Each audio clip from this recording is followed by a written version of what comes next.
Damos gracias al Señor por esta oportunidad nuevamente que nos da de compartir su palabra. Quiero saludarlos en esta hermosísima noche y rogarle a Dios que sea acompañándonos y bendiciéndonos con su santa palabra. Quiero que abras tu Biblia en el libro del Éxodo, capítulo 4, 18 al 23. Y mientras lo haces, vamos a ver este video que da introducción a esta hermosa enseñanza. Ya nos vemos.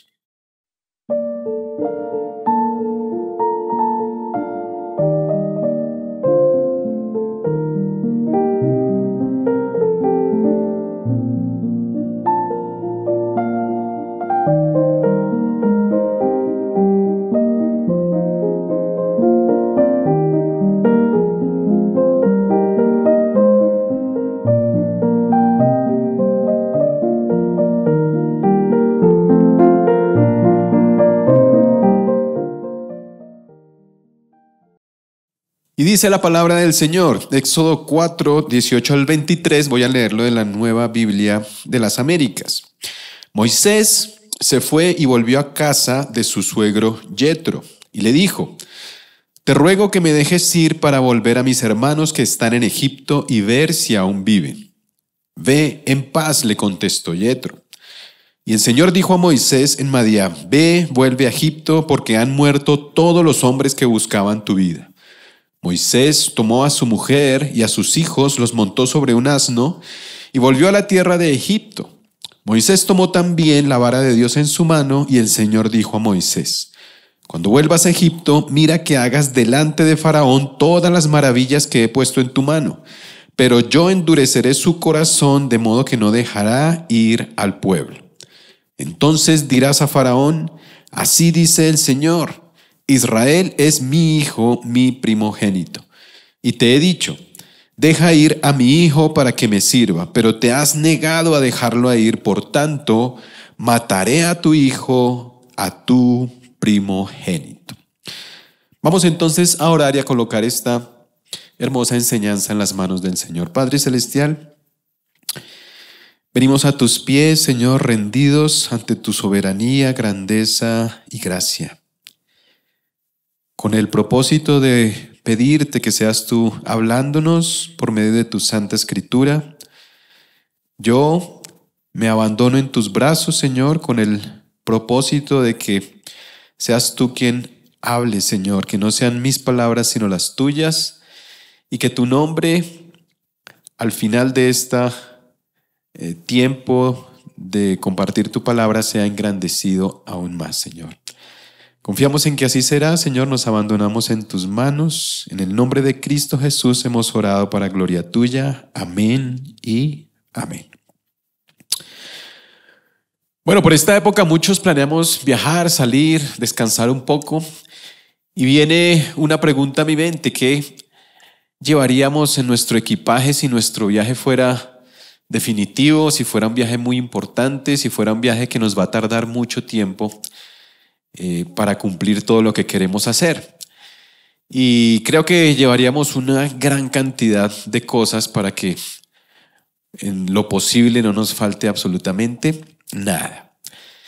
Y cuando leemos este pasaje, vemos como un hombre llamado Moisés, a quien Dios llama por medio de una zarza para liberar al pueblo de Israel, tenía que emprender un viaje hacia un reto enorme que Dios le había planteado, que era liberar a toda la nación que él había escogido para sí.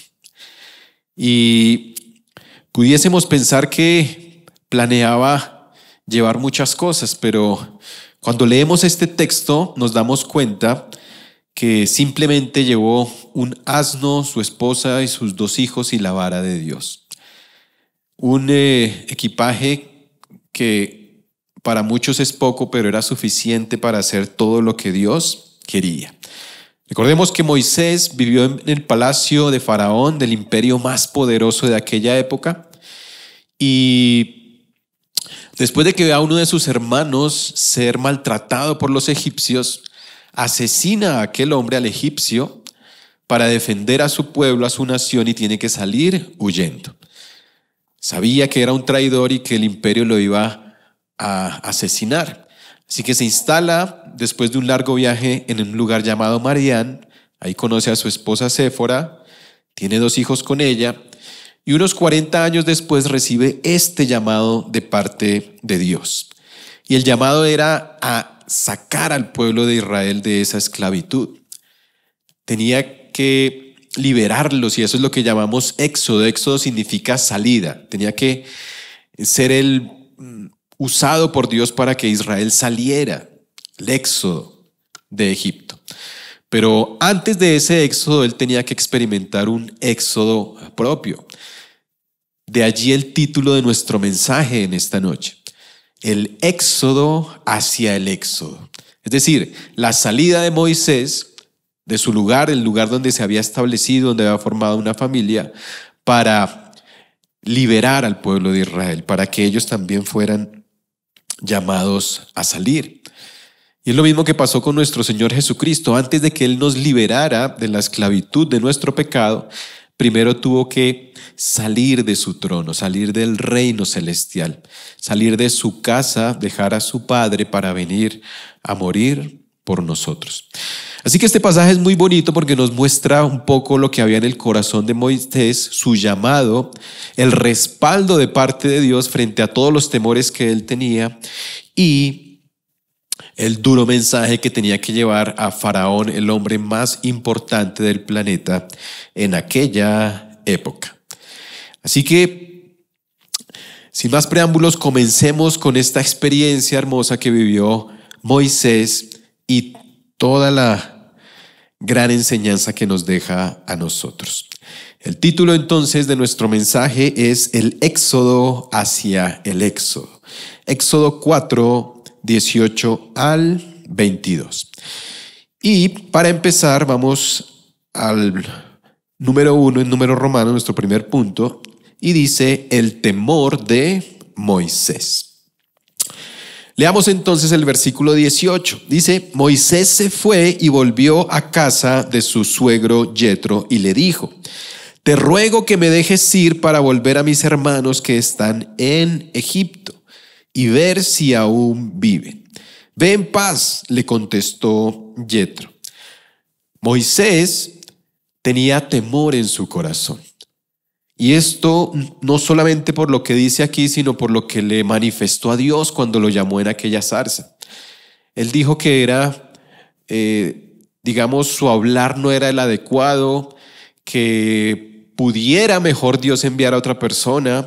Moisés era un traidor, sabía que si pisaba la tierra de Egipto, automáticamente caerían todos sobre él a asesinarlo, a matarlo. Así que el temor invadía su corazón y lo vemos reflejado en la frase que dice: y ver si aún vive. Muy probablemente Moisés no había tenido noticias de Egipto en mucho tiempo, pero sabía la forma en que estaban siendo oprimidos su pueblo. Sabía la manera en que estaban latigándolos día tras día con trabajos forzados, sin alimento muchas veces, solamente pan y agua. Y para de contar, muchos morían siendo latigados, maltratados por el pueblo egipcio. Y él le expresa a su suegro Yetro: yo quiero ver si aún están vivos, porque sabía lo implacable que era el pueblo egipcio. Sabía que se iba a enfrentar a la dureza de un hombre implacable, porque los faraones eran considerados casi que una deidad, una divinidad. Y todo esto invadía el corazón de Moisés. Sabía que no iba a ser una tarea fácil, sabía que iba a ser imprescindible un apoyo de parte de alguien, y aquí manifiesta a su suegro su primera aprobación, digámoslo así, porque su suegro le contesta: ve en paz.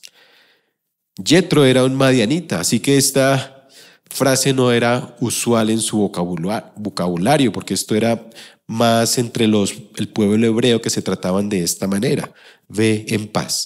Pero aún así, esto le dio su primer aliento. Sabía que contaba con la aprobación de su suegro. Sabía que contaba con la aprobación del padre de su esposa. Pero lo que más me llama la atención es el respaldo, la confianza que le imprime Dios. Y aquí entramos a este pensamiento para que lo entendamos un poco mejor. Dice, Dios se encarga de quitar los obstáculos que le impiden a Moisés hacer su tarea y le asegura su respaldo en Egipto. Porque si leemos el versículo 19, veremos lo que le dice Dios. Éxodo 4:19 dice, y el Señor dijo a Moisés en Madián, ve, vuelve a Egipto porque han muerto todos los hombres que buscaban tu vida. Así que Dios conocía el temor que había en el corazón de Moisés. Dios conocía lo que había dentro de él, lo que le producía el hecho de enfrentarse a todo un imperio y su condición de traidor por haber matado a uno de los egipcios. Y él ya se había encargado de todo, porque dice que ya habían muerto aquellos hombres que buscaban su vida. De hecho, el faraón, que en aquella época estaba gobernando, ya también había muerto, y esto nos lo dice Éxodo 2:23. Así que Moisés podía estar confiado porque Dios ya se había encargado de preparar el terreno para que él cumpliera la misión. Y esto es hermoso entenderlo porque los dos padres, o mejor, el padre de su esposa y su Padre Celestial le estaban dando la confianza, le estaban diciendo que ellos ya se habían encargado, o que Dios mejor se había encargado de todo para que él pudiera salir allá. Y esto es muy importante porque a veces nosotros también tenemos temor frente al llamado de Dios, frente a la misión o la tarea que Él nos ha impuesto. A veces tenemos temor cuando tenemos hijos, no sabemos cómo vamos a alimentarlos, no sabemos cómo vamos a suplir sus necesidades, a esa misión que nos ha llamado Dios, y a veces Él se encarga, o siempre mejor se encarga de hacernos saber que Él tiene todo bajo control, que Él ya ha derrotado a nuestros enemigos, que Él ya de alguna forma tiene todo previsto para que nosotros podamos cumplir la tarea que Él nos ha llamado a hacer. O cuando Él te llama al ministerio, muchos pastores, o que tienen el llamado a ser pastores, tienen temor a que no va a alcanzar el dinero, o a que no hay sillas, o a que no hay las personas suficientes. Pero si Dios te ha llamado, Él ya se ha encargado de todas las cosas para que tú puedas hacerlo. Así que esta es una invitación a que empecemos a quitar ese temor del corazón.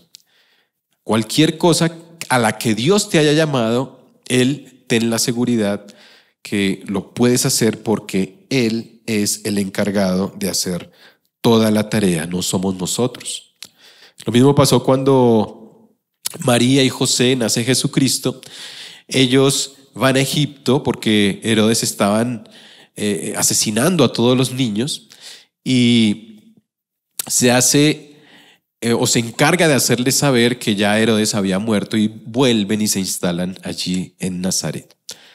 Así que esto lo hemos reflejado también en la vida de nuestro Señor Jesucristo. Quitó todo el temor del corazón de María y José para que pudieran llevar al Señor al lugar donde iba a cumplir todo su ministerio. Así es que esto es lo primero que yo encuentro aquí, que es muy importante: el temor que tenía Moisés y la forma en que Dios se encarga de disipar toda duda.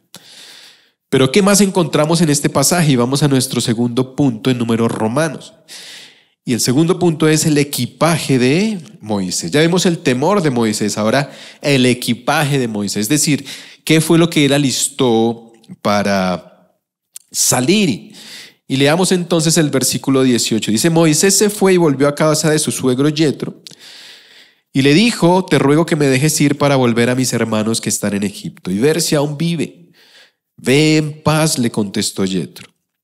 Éxodo 4:19. Ahora, pudiésemos pensar que él estaba pidiendo permiso a Yetro para que pudiera llevarse a su esposa, pero no es así. Él no le estaba pidiendo una autorización. Aquí lo que nos revela la palabra de Dios es que Moisés era esclavo de Yetro, es decir, él era su siervo, él le servía, él trabajaba para él. Recordemos que antes Moisés vivió en un palacio, tenía todo a su disposición, no le faltaba absolutamente nada. Pero cuando llega a Madián, él llega con una mano adelante y con la otra atrás, es decir, no tenía nada para vivir. Así que se casa con Séfora y este versículo evidencia al solicitarle o al rogarle a su suegro que le dejara ir, que él estaba bajo su cuidado. Él estaba bajo sus órdenes, él le servía, él trabajaba para Yetro. Y de ahí es donde vemos esa respuesta de él que dice, ve en paz. Antes Moisés era millonario, tenía todo, pero ahora había sido desposeído de todo lo que antes tenía. Y sale con lo que él se enfrenta a su destino o a su llamado o a su reto es simplemente un asno y su vara. No tenía absolutamente nada más. Vamos a leer el versículo 20. Mira, dice, Moisés tomó a su mujer y a sus hijos. ¿Cuántos hijos tenía Moisés? Solo tuvo 2. Los montó sobre un asno y volvió a la tierra de Egipto. Moisés tomó también la vara de Dios en su mano. Y esto contrasta un poco con la salida de Abraham, ¿no? Porque hasta el momento se nos narra de 2 hombres grandes a los que Dios llama que salgan de su lugar de origen. Abraham. La diferencia con Abraham es que Abraham salió con muchos esclavos, salió con muchas posesiones, salió con muchos animales, salió con ovejas, salió con vacas, salió con sirvientes, salió con muchas personas. Es decir, era un hombre muy adinerado, diferente a Moisés. Moisés no tenía todo eso. Moisés solamente tenía un asno, su vara y obviamente iba a llevar a su familia, a su esposa y sus 2 hijos, Gersón y Eliezer, con nada más.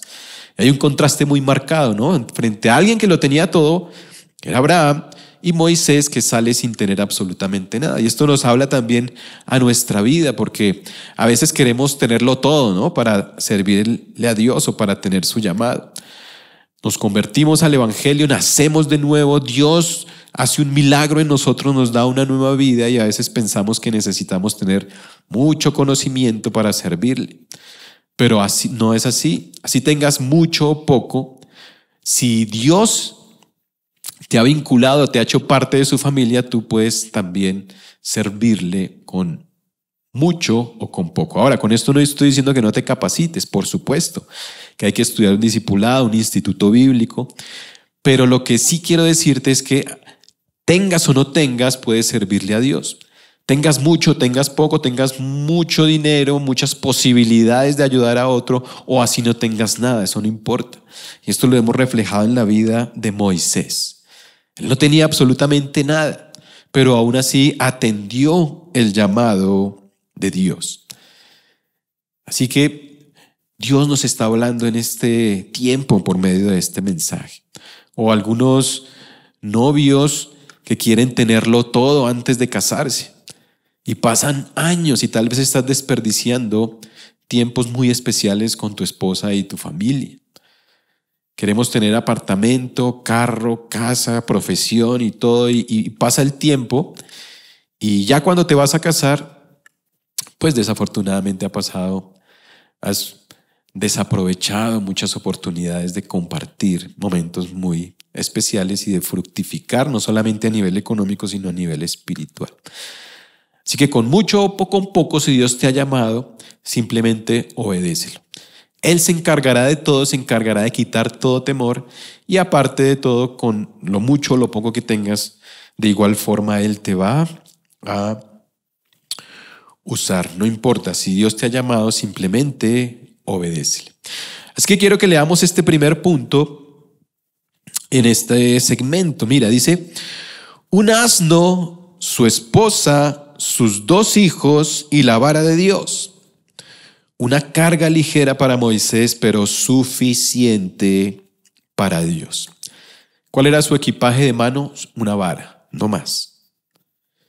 Y algo donde pudiera llevar una carga para él, que obviamente, y no estoy hablando de una carga, digamos, como algo que él no quería llevar, sino como una carga, algo que llevaba muy adentro en su corazón, que obviamente eran su esposa y sus 2 hijos. Y esto también me muestra un aspecto de Jesucristo, porque él mismo dice que su carga era ligera pero era un yugo fácil de llevar.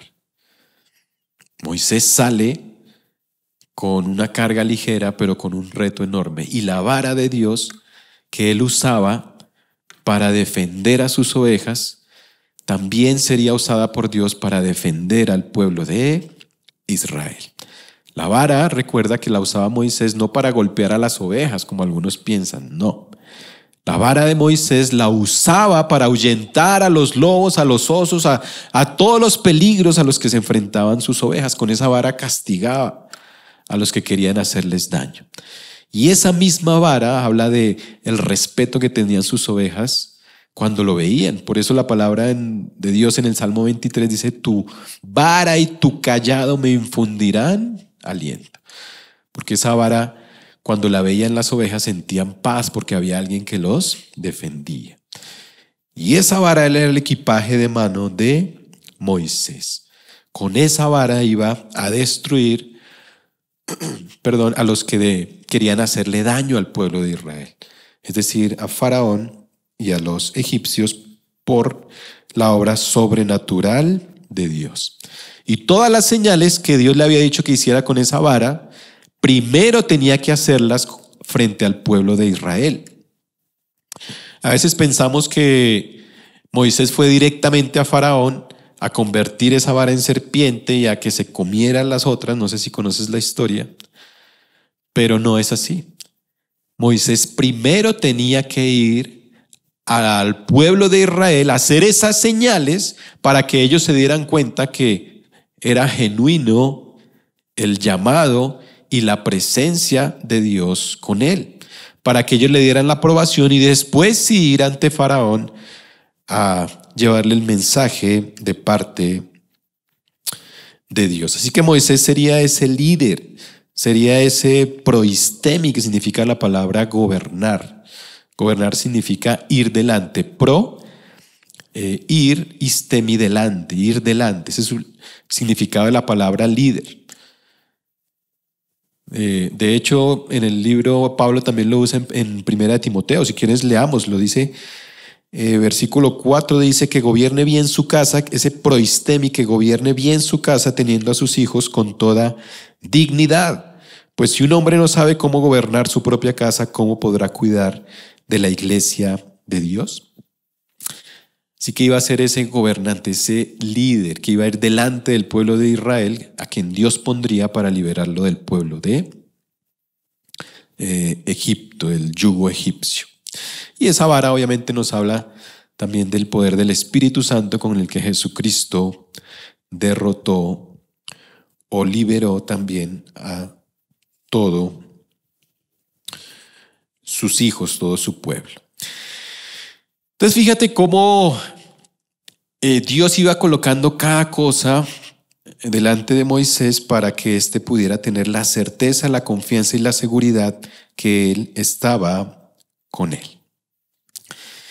Y algo muy hermoso que yo encuentro en este pasaje es que la salida de Moisés también nos muestra un aspecto, un rasgo de nuestro Señor Jesucristo.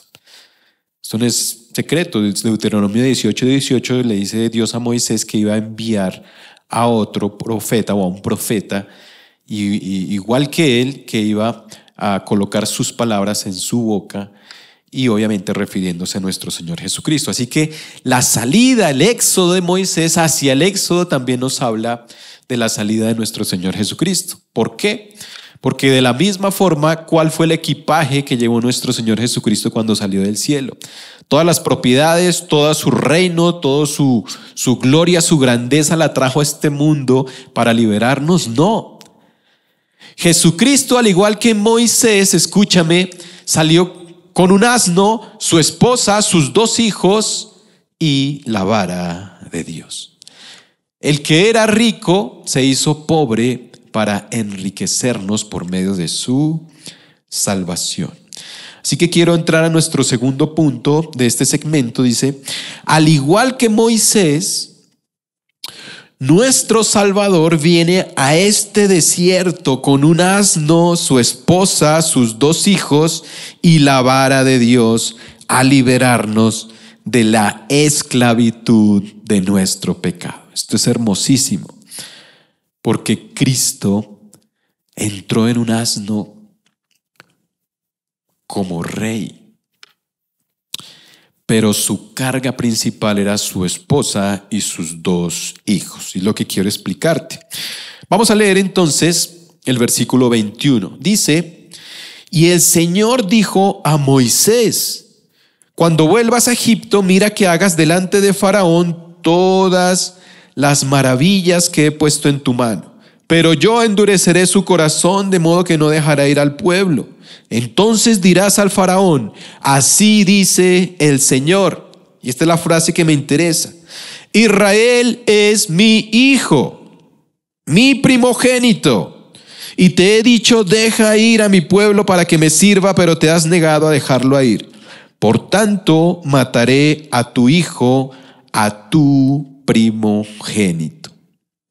Así que aquí está diciendo que Dios tenía un hijo. ¿Cuál era ese hijo? El pueblo de Israel. Pero si decimos que de igual forma, él, de la misma manera en que Moisés llevó a su esposa y a sus 2 hijos cargados en un asno, encontramos al primer hijo, que es el pueblo de Israel. Entonces, ¿cuál es el segundo hijo con el que nuestro Señor Jesucristo vino a este mundo? Y la respuesta la encontramos en Lucas 3:38. Este pasaje de Lucas 3 nos habla de la genealogía de nuestro Señor Jesucristo y comienza desde José hacia atrás. Tú lo puedes leer ahí en tu Biblia.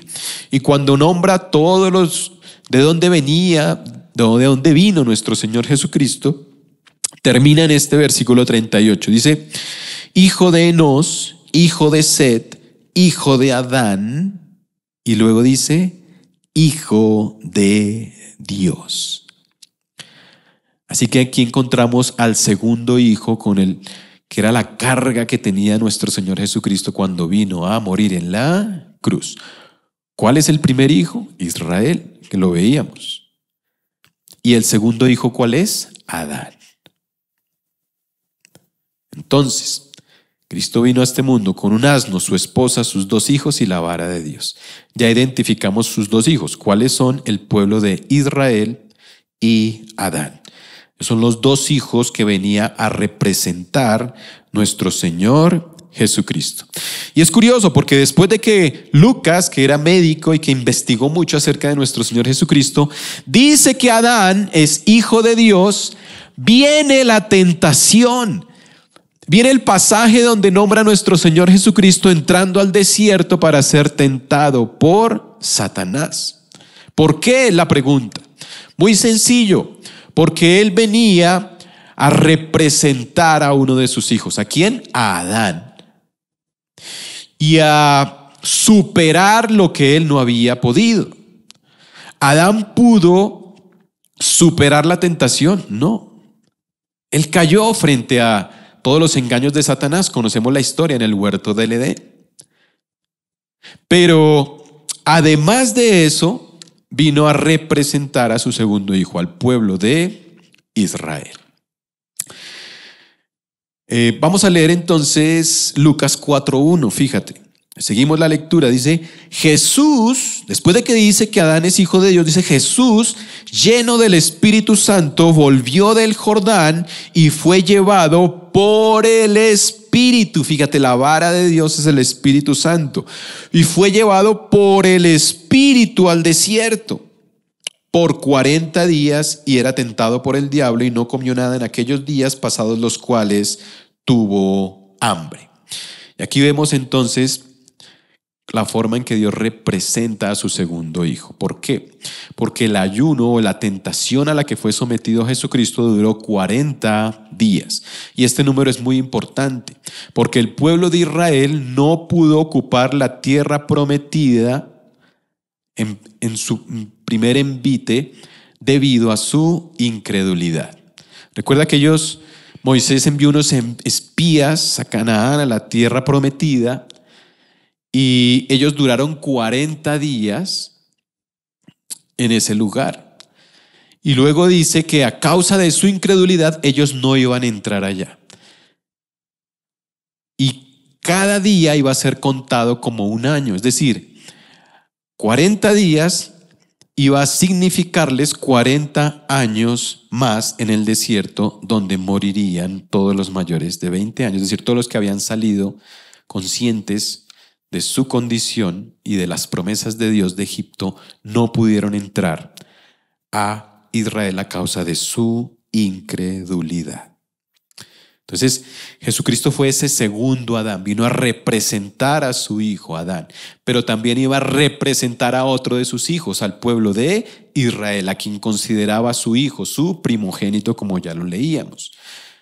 ¿Adán pudo vencer la tentación? No, este segundo Adán, que es Cristo, sí la pudo vencer. ¿Israel le creyó a Dios y pudo entrar a la tierra prometida? No, no pudo. Pero Cristo vino en esos 40 días a decirle a Dios: vengo a representar a mi hijo y a hacer lo que ellos no pudieron hacer. Cumplir obedientemente tu palabra para ser el candidato idóneo para subir a esa cruz. Así quiero invitarte a que leamos Números 14, 30, 35. Vamos a leerlo. Dice: de cierto que ustedes no entrarán en la tierra en la cual juré establecerlos, excepto Caleb, hijo de Jefón, y Josué, hijo de Nun. Sin embargo, sus pequeños, de quienes dieron o dijeron mejor que serían presa del enemigo, a ellos los introduciré y conocerán la tierra que ustedes han despreciado. Pero en cuanto a ustedes, sus cadáveres, fíjate, caerán en este desierto, y sus hijos serán pastores por 40 años en el desierto, y sufrirán por la infidelidad de ustedes, hasta que sus cadáveres queden en el desierto. Es fuerte lo que les está diciendo. Según el número de los días que ustedes reconocieron la tierra, 40 días por cada día llevarán su culpa, un año, hasta 40 años, y conocerán mi enemistad. Es decir, Dios había quedado enemistado con el pueblo de Israel, con su hijo. Yo, el Señor, he hablado, ciertamente esto haré a toda esta perversa congregación que se han juntado contra mí. En este desierto serán destruidos y aquí morirán. Así que Cristo entró en el desierto. ¿Cuánto tiempo? 40 días. ¿Por qué 40 días? Porque estaba representando al pueblo de Israel, a su hijo. Quería eliminar esa enemistad que tenían con Dios. Y también vino a representar a su hijo Adán, que fue tentado y cayó, pero Cristo fue tentado y venció.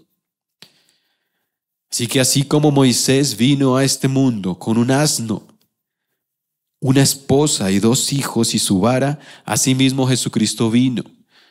Fue bautizado. Se dice que es el segundo Adán, el apóstol Pablo lo dice, entró en ese desierto para representar a su carga, la carga que había en su corazón. ¿A quién? A sus 2 hijos, a Adán y a su pueblo Israel. Y esto es hermosísimo. Iba a exponer su culpa, la culpa de sus 2 hijos, delante del Señor.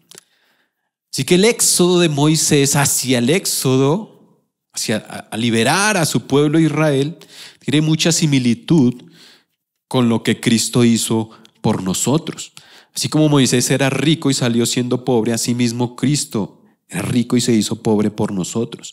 Así como Moisés obtuvo la bendición del padre de su esposa, así mismo Cristo obtuvo la bendición del Padre Celestial para venir a rescatar a su esposa, que somos nosotros. Era la carga que él tenía. Así como Cristo entró en un asno como rey a Jerusalén, como la realeza, porque algunos dicen que él entró en un asno porque quería mostrar una humildad. No, él que entró como rey. Los reyes entraban en asnos. Salomón entró como rey montado sobre un asno. Eso lo encuentras tú. Te lo quedo viendo, la forma en que Salomón entra en un asno.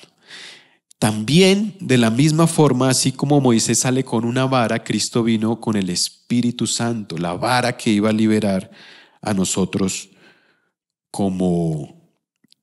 para llevarnos al reino celestial. Así como Moisés salió a liberar a su pueblo Israel, asimismo Cristo vino a liberarnos, Así como Moisés salió a destruir al imperio más importante de aquella época, Cristo vino a liberarnos del imperio de la muerte.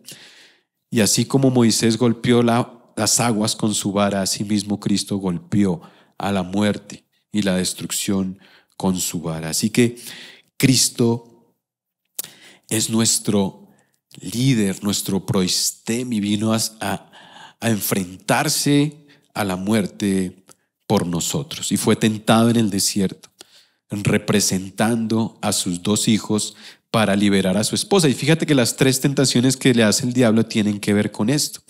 ¿Cuál fue una de las tentaciones? Bueno, Jesucristo le dijo que convirtiera las piedras en pan porque él tenía hambre. Adán también se le fue tentado con el alimento, que comiera para que adquiriera sabiduría, y no pasó la prueba. Cristo fue tentado por el diablo para que convirtiera las piedras en pan y pudiéramos comer, y no cedió ante la tentación. Así que quiero que leamos este tercer punto de este bloque para que lo entendamos mejor. Dice: Jesucristo vino a ser nuestro representante, a cumplir con lo que nosotros no pudimos, para dejar vacío el trono del imperio de la muerte. Precioso lo que nos está enseñando aquí el Señor. Y te estaba diciendo, Adán fue tentado por medio del alimento. Cristo fue tentado a que convirtiera las piedras en pan. El pueblo de Israel fue, lleno de temor porque no pudo conquistar un reino y terminó sumido ante los ídolos. Y asimismo la segunda tentación de Cristo tuvo que ver con esto. Satanás le dijo: te doy todos estos reinos y postrado me adorares. ¿Y qué le dijo Dios? No, Señor, solamente nos podemos postrar, nos podemos adorar a Dios. Moisés cayó frente a los ídolos, Satanás no lo hizo porque venció lo que Israel no pudo vencer, no se postró ante Satanás. Y por último, Jesucristo fue tentado a que lo subió en el pináculo del templo y a la que se tirara y que los ángeles lo iban a apoyar y ayudar. Pero Cristo no lo hizo.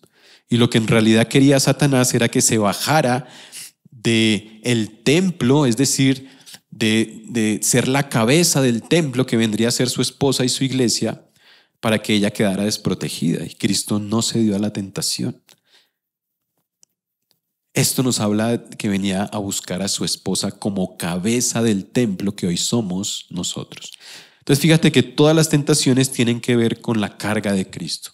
¿Cuáles eran? Su esposa y sus dos hijos. Esto es muy bonito entenderlo porque de la misma forma, lo que tú y yo nunca pudimos hacer, Cristo sí lo hizo y nos representó delante de Dios. Tú no pudiste vencer el pecado. Hemos pecado, hemos sido pecadores. Nos hemos rendido ante los ídolos de este mundo. No pudimos, pero Cristo sí lo hizo por ti. Cristo es nuestro representante ante Dios. Él puso la cara por nosotros. Él salió del cielo, así como lo hizo Moisés, para venir a liberarnos de una muerte eterna. Y tú necesitas a Cristo, necesitas un representante que pueda hacer lo que tú jamás podrás hacer. Tú jamás podrás vencer el pecado, jamás podrás dejarte de rendirte ante los ídolos de este mundo. Y Él sí lo hizo. ¿Para qué? Para ser la cabeza del templo que es su iglesia. Satanás quería que se bajara de ahí, Él no lo hizo. Así como en la cruz le dijo: bájate de ahí y muestra que realmente eres Dios. Él dijo: no me voy a bajar porque estoy muriendo por mi esposa, por mi iglesia. ¿Necesitas a Cristo? Claro. Porque no podrás hacerlo así como no lo pudo hacer Adán y no lo pudo hacer el pueblo de Israel. Y entramos en el mensaje de Moisés, tercer punto en Números Romanos, y acabamos con esto, el mensaje de Moisés. Entonces dirás a Faraón: así dice el Señor, Israel es mi hijo, mi primogénito, y te he dicho: deja ir a mi hijo para que me sirva. Pero te has negado a dejarlo ir, por tanto mataré a tu hijo, a tu primogénito. Ahora, ¿por qué Dios amenaza a Faraón con este mensaje de parte de Moisés? ¿Por qué era tan importante este mensaje tan duro que tenía que decirle Moisés a Faraón? Y esto aquí encontró un milagro, porque Faraón no le cortó la cabeza a Moisés de una vez, que era lo que hacían los emperadores cuando alguien lo desafiaba. Un milagro que hace Dios. Y tenía este mensaje, dice: yo mataré a tu primogénito. La pregunta es: ¿por qué? Porque los faraones eran considerados divinidades. Los faraones creía todo el imperio de Egipto que tenían sangre real. Todos los que los sucedían en el trono tenían que ser los hijos de Faraón para conservar esa sangre que de alguna forma era divina. Los faraones eran considerados hijos del dios Ra o del dios Sol. Los faraones construían grandes pirámides para preservar, según ellos, su existencia después de la muerte, para que ellos pudiesen seguir gobernando. Todas estas grandes construcciones tenían ese objetivo: preservarlos durante el tiempo para que pudiesen seguir gobernando. Y por eso Dios asesina a todos los primogénitos de Egipto, incluyendo al primogénito de Faraón. Pero la pregunta es: ¿por qué? Porque ese mensaje, con lo que quería decirle no solamente a Egipto ni al mundo entero Dios, es que el trono de Egipto quedaría vacío para siempre.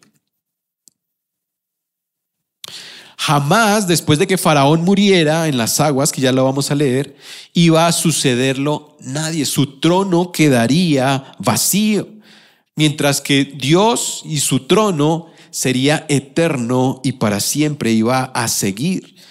Y quiero que miremos el desenlace y lo que pasó de Éxodo 14, 21 al 23. Dice lo que sucedió después. Dice: Moisés extendió su mano sobre el mar, y el Señor, por medio de un fuerte viento del este que sopló toda la noche, hizo que el mar se retirara y cambió el mar en tierra seca. Así quedaron divididas las aguas. Los israelitas entraron por en medio del mar en seco, y las aguas les eran como un muro a su derecha y a su izquierda. Entonces los egipcios reanudaron la persecución, y entraron tras ellos en medio del mar todos los caballos de Faraón, sus carros y sus jinetes. Saltémonos al versículo 26. Dice: entonces el Señor dijo a Moisés: extiende tu mano sobre el mar para que las aguas vuelvan sobre los egipcios, sobre sus carros y su caballería. Moisés extendió su mano sobre el mar, y al amanecer el mar regresó a su estado normal, y los egipcios al huir se encontraron con él. Así derribó el Señor a los egipcios en medio del mar. Las aguas se volvieron y cubrieron los carros y la caballería, y todo el ejército de Faraón que había entrado tras ellos en el mar, no quedó ni uno de ellos. Faraón muere en esas aguas. No lo dice aquí, pero el Salmo 136, 15 lo dice, que Faraón murió en esas aguas de la ira de Dios. ¿Por qué te enseño esto? Porque al morir Faraón, ninguno lo iba a suceder en el trono. ¿Por qué? Porque Dios había matado a todos los primogénitos. ¿Cuál es el mensaje que Dios les quería transmitir? Que jamás iba o no había nadie que fuera a reemplazar a ese Faraón. Y esto es precioso, porque de la misma forma Jesucristo vino a este mundo a representar a sus dos hijos. Su esposa entró en un asno y con su vara destruyó al imperio de la muerte y dejaría su trono vacío para siempre. No habría ningún primogénito de la muerte que pudiera reemplazar su obra. Nosotros, los seres humanos, vivíamos oprimidos por un imperio, que es el imperio de la muerte. Nadie puede librarse de eso. Así como Israel no podía librarse de ese imperio, el hombre jamás podrá desprenderse de la muerte. El hombre tiene miedo a la muerte, tanatofobia. Eso se llama terror a la muerte, porque no puede. Está esclavizado por ella. Pero Cristo vino, liberó a sus hijos de esa esclavitud de la muerte, y hoy somos libres. Y lo mejor de todo es que el trono de la muerte está vacío. Eso era lo que quería mostrar Dios. Y quiero terminar con esto. Jesucristo, mira este pensamiento, Jesucristo con su vara liberó a su pueblo del imperio de la muerte y dejó su trono vacío para siempre. La muerte ya no se enseñoreará más de nosotros. Y Cristo entró en Jerusalén, en el reino celestial, nuevamente montado sobre un asno con la vara de Dios, con lo que no pudieron hacer sus dos hijos, y con su esposa, quienes crean en su obra.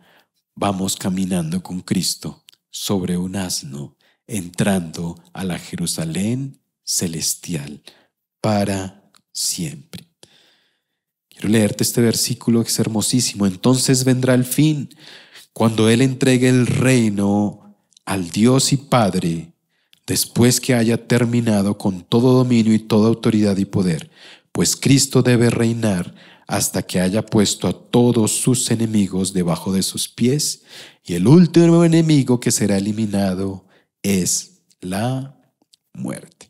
El versículo que te quedé viendo, así como entró Jesús en un asno, así mismo entró Salomón en un asno montado. Primera de Reyes 1:33 al 40. Así que, mis amados hermanos, gracias por permitirme compartirte este mensaje que llega hasta tu hogar, y quiero que terminemos en oración esperando que haya sido de gran bendición para tu vida. Padre Celestial, qué hermoso pasaje, Señor. Es el éxodo hacia el éxodo, la forma en que salió Moisés a liberar a su pueblo. Y aquí veo un hermoso cuadro de la forma en que tú también saliste del cielo para liberarnos, Señor. Mi oración es que con tu vara destruyas a ese imperio que se ha enseñoreado sobre mis amados hermanos que hoy me escuchan, a quienes aún no han podido ser libres, para que con tu vara destruyas el poder de la muerte y los traigas a una nueva vida. Y que salves, Señor, a todos los que hoy me escuchan, porque tú lo representaste en la cruz. Tú te paraste frente al Padre diciendo: he venido para cumplir lo que ellos no han podido, Señor. Y así como representaste a Adán y a tu pueblo para liberarlos, y te hizo un candidato idóneo para subir a la cruz, asimismo hoy venimos delante de ti, Señor, rogándote que por favor nos salves, nos liberes y nos lleves montados sobre tu asno a la Jerusalén celestial, Señor, como tu esposa, para gloria de tu nombre. En nombre de Cristo hemos orado para alabanza tuya, Padre Celestial. Amén y amén. Dios les bendiga y gracias por esta bonita oportunidad. Nos vemos en otra ocasión si el Señor lo permite. Queremos que hagas parte de nuestra iglesia digital. Encuéntranos en Facebook y YouTube como Iglesia Cristiana Filadelfia JB, en Instagram @Iglesia Filadelfia JB, en Twitter @Filadelfia JB. No olvides visitar nuestra página web www.iglesiafiladelfiajb.com y nuestra aplicación móvil Filadelfia JB App.